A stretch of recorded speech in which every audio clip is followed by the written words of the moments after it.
Grand Prix of Italy at Faenza marked the start of the 2009 Grand Prix season, and you can see from the conditions it was imperative that the riders got off to the best possible start after torrential rain here turned the beautiful circuit here at Faenza into something of a quagmire.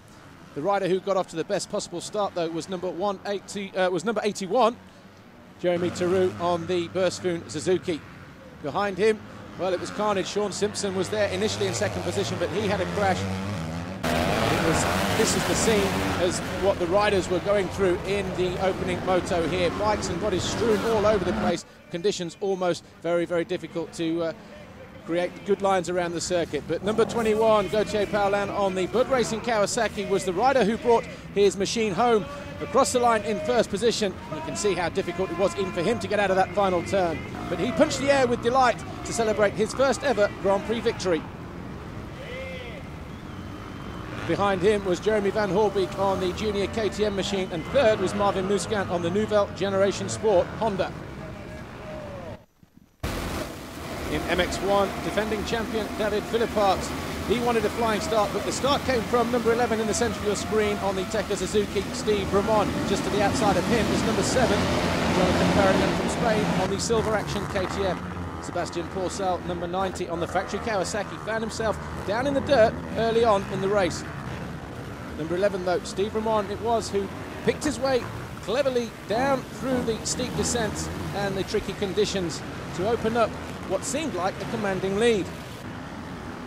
Jonathan Barrigan, he suffered by getting his Silver Action KTM stuck in a very, very deep rut indeed. Ramon also went missing and handed the lead to this man here, number 14, Mark de Ruver on the Martin Honda. But his lead was also short-lived, because just a few moments later, the Dutchman found himself picking his bike off the banking here after a mistake forced him down the leaderboard and eventually out of the top 10. In scenes reminiscent of what we saw earlier in the MX2 race, conditions deteriorating by the lap. But number 8, Tanel Leoc, was our new leader on the Red Bull Ducati Yamaha, and on the final lap he had a scare when he got this rut wrong, found himself going off the circuit down the banking, but fortunately for him remounted to take the victory in the opening race of the season. On the podium, Gauthier Paulin stands at the top of the podium, surrounded by Jeremy Van Hoorbeek in second position and Marvin Musquin, the French rider, in third.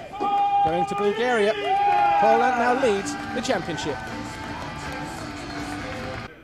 And to the victor go the spoils, the flowers and the champagne, and a great way to end a very wet weekend here in Italy.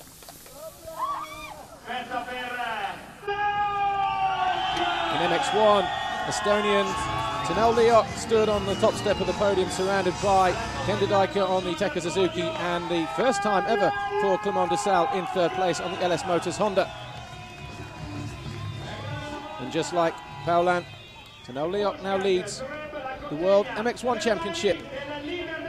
Next round, Bulgaria in 1 week's time.